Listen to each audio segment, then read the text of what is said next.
Hello, welcome to Andertons TV. My name is Jack Duxbury and this is rather lovely. Mark from Novation. And Mark, what are we looking at today? So we brought in the brand new Launchpad Pro MK3. Oh, let's fist bump and do it. Okay, I saw it briefly at NAMM. Yep. So this is brand spanker's new, right? Yeah, so basically, I suppose the overall thing is that we are celebrating beyond 10 years of Launchpad. Can you believe that? So, yeah, so we basically brought out the Launchpad X to celebrate that. We brought out a brand new Launchpad Mini Mark III, and now we felt it was time to update the Pro. Just the flagship. The flagship, yeah, top one, yeah. So what's new in it? I spoke to a chap out there. There's four like key parts to it apparently. Shout out to Ricky Martinez. Yes, yeah. So basically, there's a lot to it. I mean, obviously you've got the external capabilities, which I'm sure we'll check out at some point.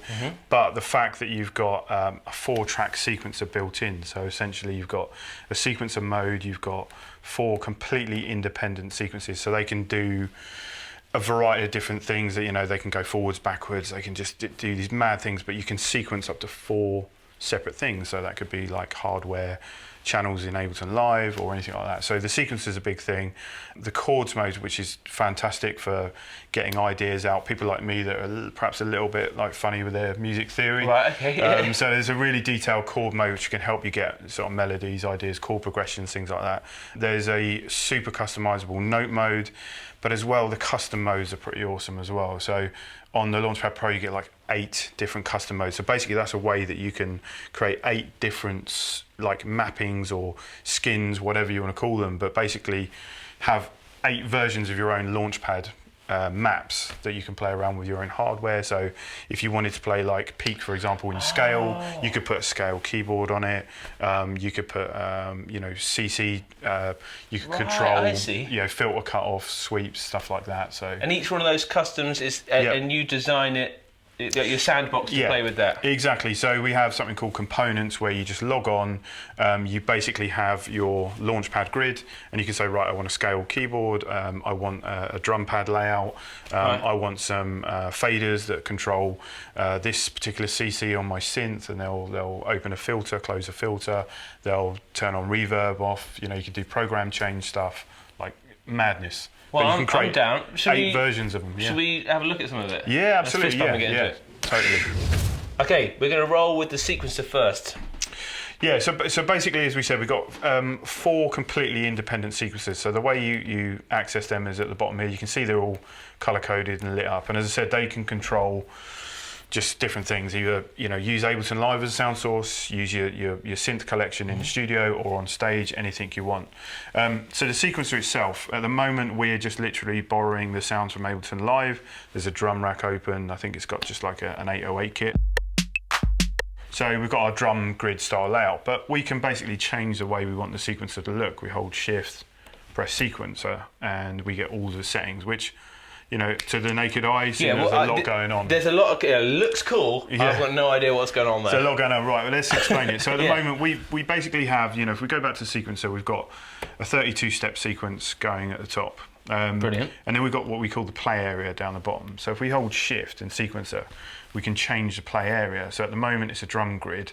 And if I press this one, it's a scaled keyboard. Then it's sort of more traditional chromatic style keyboard layout.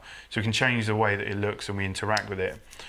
If you're wanting a scale keyboard, you can actually change the root note. So you get what kind of looks like this.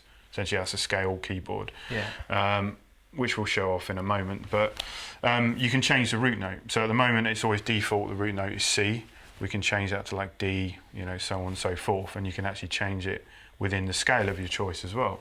So you essentially got 16 different scale types. So, you know, variety of minor, major scales, 16 different scale types. Right. So if you're sequencing or playing or at any point over the Launchpad Pro, any settings that you set within this sequencer, you can interact with anything the way you want. And can I choose what's on here in my custom layout as well? Yeah. You kind of choosing what happens when you hit Shift. I like that. Yeah, well, not what happens when you hit Shift, but when you create a custom mode, you create the way that it works. So essentially, you can put a scale keyboard on it. You can say, I want that in a major scale. I want 4 octaves, you know. So you basically create these custom pages, which hopefully no wonder I see so many live guys I've seen, or the first bits I've seen are modular guys really getting excited about that, and that must be through the custom thing. Yeah, through the custom modes. Obviously, there's program change, CC buttons that you can put on there as well. But creating those custom templates, interacting with your hardware in your own way, but also the fact that you've got 8 of them as well, so you can dive in and out of this wealth of control. It's mad. So we got a drum area down here, and this is the sequence up here. Yeah, so this is a 32-step sequence. So just real quickly, what we'll do is we'll just sequence in. Now, there's 2 ways that you can sequence or interact with the sequencer. So we can find a kick drum and we can place that into the sequence. So just like a simple kind of 4/4. Real simple. So we can do it that way, and you can add like a clap. Really quickly and easy just to play stuff. It's almost like turning lights on and off essentially. But as a Logic user, if there's anyone out there, that is just magic. Yeah, complete magic. And there's something I'll show you as well. That's coming out of the sounds aren't in here, and whatever you're interacting with. Yeah, exactly. You're having that touch. So it's worth noting we're just using the hardware at the moment. Yes, okay, we're using live as a sound source, but it's just I'm just looking the at hardware. this. So it keeps you focused on the grid and the compositional writing part of the music making process, I suppose. So there's 2 ways you can do it. So at the moment we've just sequenced a kick drum, a clap. That's at full velocity. But if I want to, we can enter like an overdub and just play in some parts as well.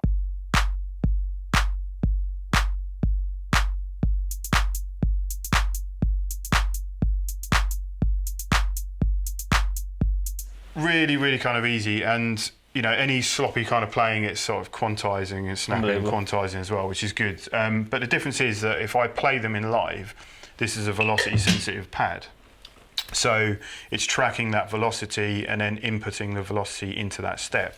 So sequence them at full velocity or play them in live, it's velocity sensitive, which is pretty cool. The other thing is obviously we can change the velocity as well. So per step, if we want to change that value, we can do that. So any of these hats, for example, if we want to get a sort of more sort of human played feel, and you can see we can just change this value per step. Right. So we just get some kind of crazy values. Now, if I don't want to just sort of go through every step like that, we can actually duplicate them as well. So if I want to have this hat with the same velocity value somewhere else in sequence, hold duplicate, and we can just paste these out. And it's copying, those velocity values and popping them in for us. So really easy, sort of intuitive way to interact with the sequencer and just sort of build up your parts. We can exit that, we can add in some more parts.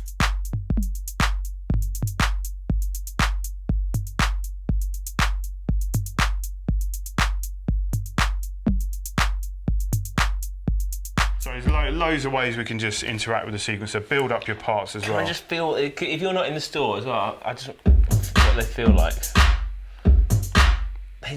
There's a real primo feel about it. They're quite tactile, It just seems posh. Yeah. I'm a Luddite when it comes to this stuff. I'm a Logic guy, but I always look in. The Falcon's an amazing. Shout out to the Falcon. Yeah, it's got to feel right. It's got to feel feel like right. I'm. Oh crikey! I feel like I'm gonna have to dive in at some point because it's just magic when you're doing it, man. So yeah, it is. It's that you're part of that. So we see experience. That's a sequencer. Should we look at the chords? Yeah, we'll look at the chord mode. One thing I want to do, that you mentioned that you're a Logic user as well, and one of the things that I find missing sometimes on a piece of hardware is the fact that you're creating this, and if you're an in-the-box producer, how you translate those ideas into the software. And I'm so happy that we've added something called print clip, which is just amazing. So we've created this drum rack. We've got it selected on our drum channel. Now we've created these ideas. Now a really cool thing that we can do is just hit print to clip. Now what that's going to do, hopefully you can see on my screen, we've got a clip selected. If I hit print to clip, it just literally fires all of that MIDI information, note information, velocity settings, all into a clip for live. And as we know, Launchpad users will know that if we turn that off record arm, we've now got that in our session view. So that has now transferred everything from the hardware into the software, and our ideas are just captured and ready to go. What a win. Yeah, that's just a win for me. And if that doesn't seem if you don't understand why that's such a win, we're thinking I have other bits of gear, and we're all trying to get away from the computer. You're making it, but it's really hard to then get it into your sequencer, because often there's latency if you're running the audio out, but to get the to just fire it in, it's like a bounce, an instant bounce of your idea in. It's an instant bounce, and the thing is yes, there's a lot of people that use a ton of hardware and use controllers to sequence and play hardware live, and that's the beauty of it. But if you're finishing music, you're going to finish it probably in a. I mean, you could even use it for archiving, couldn't you? Like if you're working with modular synths, you could probably use Ableton to just archive the patterns you had cooked up on other synths. It's so cool, man. Storing presets for crazy. Before we dive into chord mode, one thing that would be really good actually is pattern settings to show you, because you know, we have a sequence that's playing. Granted, we just printed all of the note information to there, so it's now missing from the sequence, but you can customize the way the sequence is playing. So at the moment it's playing forwards, but we can play the sequence backwards. We can also have like a ping pong effect, so it can go forwards, then backwards, and also as a random. So that's going to pick out random notes in the sequence. So that's really cool, and I know probably not suitable for drums, but later on when we maybe get peak out, we can show you some really interesting ways you can use that, which is pretty cool. So yeah, let's dive into the chord mode. So I'm going to just clear this sequence at the moment. I'm going to jump back into the session and I'm going to record. I'm so glad you're here, by the way. Yeah. This is why we're like, you've got to appreciate the companies that send someone to come help me. Because the way you're flying, it's so nice to see it in action. Like you're going, oh yeah, just change that, but that would, I can see how you'd learn it very quickly. Yeah, it is, It's beautiful and colourful and conceptual. It's very musical, but quite abstract. Yeah, and I think that you know, it's hardware has its own workflow. Obviously, yes, if you're familiar with Launchpads, then you know, you're gonna know your way around these things instantly. But yeah, there's a lot of things that we've added which, you know, needs time to get used to. But so I just basically loaded up onto a keys channel, a piece of included software which is XLN's Addictive Keys, which comes with it, and probably apt to show that the chord mode off is having a piano, a grand piano. So we've added chord mode, which for me, I've been sort of crying out for a while. This is something that would help me immensely because I have a loose understanding of theory. Okay. But I know it sounds good, so hopefully chord mode is going to help me, you know, progress and you know, get those chord ideas, progressions, and melody ideas down. So again, jumping into chord mode, you get a completely different view. You get a bunch of notes that you've selected within your scale. So we know how we can select the scale. We've shown that off. But basically, they're organised in relation that allow you to play chords really quickly and really easily. So you choose your scale, and then chord mode will give you appropriate chords. Yeah, so your chords, chords and your root note and everything you selected is then available. Okay, let's do it. So here we go. So if I hold the first three,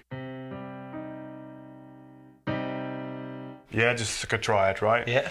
We can further layer up the chord with any of the additional pads. So if we bring some of those in.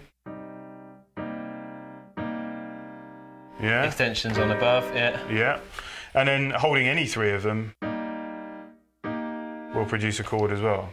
So essentially we've got instant chords with no triad, extension, octave, inversion, all done. See, I know that I'm here with someone that knows their chords. I know, but mate, I'm so realising what a waste of time. Sorry, Mum. Sorry for all those piano lessons. So yeah, I've just blown all of your lessons.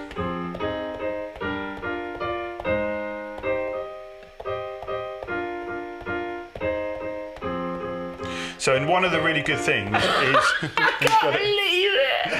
He's got it. It's blown his mind. And one of the good things is the colour coding helps you decide, helps you know if they're minor or major as well. Oh, what? Yeah. So that's really good. Now, the other really good thing, and let's blow your mind a bit further, is that let's say we find a nice chord. So you know, just that simple triad. Yeah. We have something called chord bank. So you can place those notes when you find a chord into the chord bank on the right hand side. So now we essentially have a little favourite list. Yeah. One-shot chords. Oh, right, okay. A little favourite list, yeah, chord favourite list. So how do I put that in there? So any available. So I played that and then hit that. Yep. Did I do so it right? what that's done now is actually written over the top of this one. So we'll clear this one. Then if you find your chord again, yeah, that you want, and then just place it. So any of the unlit ones are available. Now we got the one above. Find another one.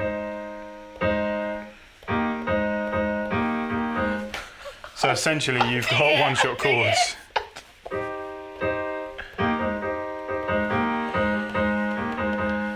It just sounds. It's the sound of, like, I find it really hard to sound cool, man, because I learned so much naff piano when I was a kid. Well, try not knowing any piano. I mean, it's and then just what's that so showing helpful. you there? Like, it's going So crazy. basically, what this is doing is showing you the notes within the chord that you've just Right, played. okay. Right. Now, the good thing is because they're red, it means that you can add notes, you can add polyphony, you can add over the top. So if I wanted to add another couple of notes to, say, this chord, I can add them in.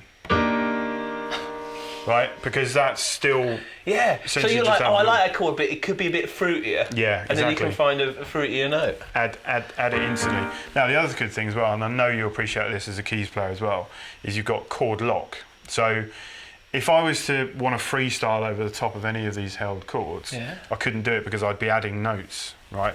So I can add something called chord lock. So if I hit chord lock now, none of them are red, they're just locked into place. So now you can get a bit jazzy over the top and play them over the top. No way! So you can't interfere with the chord that's like saved.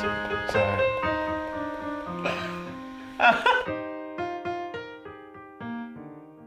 Completely in the element. It's so bad! That's quality. It's so good. Now the other thing obviously as well. Left hand, right hand. Yeah, No hands. no hands, it's gone, just one But finger. that's cool.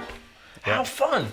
Really lots of fun, but I mean, I suppose the thing that we always try and do at Novation is everyone's got musical ideas, so if we can help with the process, this is going to help with the process. And even if you got music, I repeat myself all the time, man. Yeah. You know, that's it's an illusion. When people are like, oh, I know music, I know the theory, but I repeat it a lot. Yeah. And this would get me out of a rut. Yeah, it could help In you. a cool way, anyone, I suppose, adapt.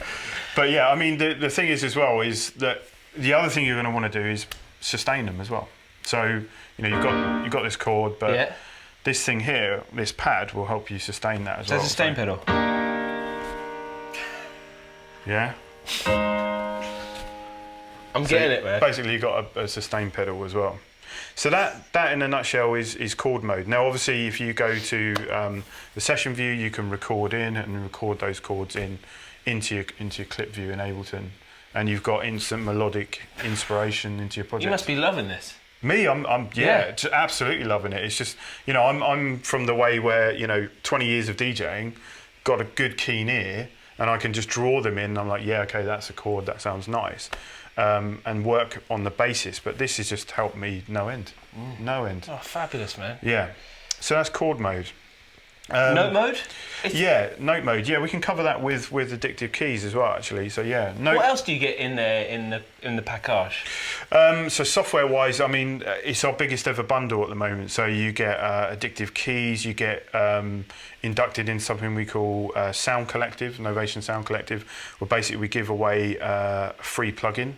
So and they're not just any old plugins; they are proper third-party manufactured plugins. Like we've had monthly. I think it's bi-monthly, okay. but we've had, like, you know, in the past, I think with the Focusrite stuff as well, we've had Fab Filter, we've had some amazing stuff as well. Yeah, I forget that you're a strong group of companies there. With it's Focusrite. But that's a cool thing when you're buying into it. You're getting that. And do you get a live Ableton live? Yeah, light? so you get live light, you get addictive keys. There's and a there's load an of upgrade plugins path as from well. that, isn't there? Like if you're I think so. If you're looking at go buying through live and you want this all together, phone up the store and check, because it all kind of encourages you towards and saves you money. In the Well, end. it's just all about getting going and writing music. So we give you everything that you need to kind of do that. Yes, you've got the hardware as an interface. You've got live light software. You've got samples. It's the other thing as well.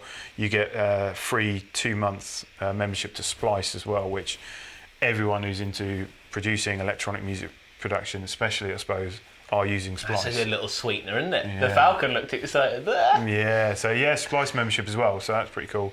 But yeah, Note Mode I think is something that it's definitely worth covering because it's something that appeared on the previous Launchpad. People are familiar with the layout. So we have, you know... Octaves, yeah, they're the purple pads, they help us.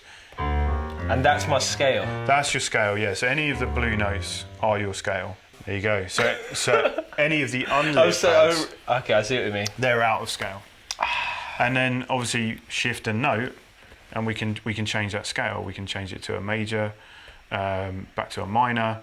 Now, How do you know that? How do I know that? Yeah, probably looking at that. It's in the manual. Yeah, in the manual. That's it. Cool. It's in the manual, but no. And you could set it up that way. You could set it up that way, and there's more. I was just seeing if I was missing something, like. Yeah, because it's showing us here. Yeah, okay. Yeah, it is showing us, but I mean, again. Can you choose the colours? I know it's a real kind of shallow question. You can't with the note mode, but you can with the custom mode. So if you don't want, you know, your root note as a purple pad, you want it as an orange pad, you can do that in custom mode. Yeah, totally. You're a picky bastard. Yeah, so you can do that. So you've got scales, you've got notes. Now the other thing is, you notice when you were playing that the unlit pads are out of the scale. Now again, if you're a bit of a layman with theory, as I am, again, you can snap that scale mode on. So we can hold shift and note and change that, but if we go back into the note mode, all of the unlit pads are gone. So no mistakes. No mistakes. We've literally just got our scale mode. So that's pretty awesome. Now the other thing is the MIDI channel, obviously, because we are using Ableton Live. If we want to sequence or play the note mode with other MIDI channels in live, or play it with hardware, we can select the MIDI channel as well that's transmitting on. So. Oh right. So we can play, you know. So you've got 16. You could. Be controlling up to in your studio. You've got loads of modules and things like that. Absolutely. Or just a rack of soft synths, and they're all contact. Yep. Killing. Absolutely. So I think that's basically kind of all of the new features. I mean, yes, there's tons we can cover. There's a session mode which people are familiar with. It has that 64 grid. Mm-hmm. You can trigger your clips. You can use this very much for live. It's got, you know, volume controls, fader sensitive volume controls. It's got your pans, your send effects controls, device control as well. So if you want to tweak your filter on your operator synth, you can do that. You've got 8 parameter controls at your fingertips. So I mean, those are the things that people are perhaps more familiar with the session mode. But I think we kind of covered the new features there. When is it out? Is it out now? Yes, they're out now. Yep. And can we prices change? Check the website for it, but. We won't say the price because it's, you know, the wind changes, isn't it? Yeah, all the information is on your. I mean, you can come in the store and try it out. Anyway, thanks so much, man. Mate, welcome. And check out our other videos. We're going to hopefully show off it in a different scenario. If you like what we're doing, consider subscribing. If you don't, let us know, and we'll try and learn from it, won't we, Falcon? Yep. See ya. Cheers.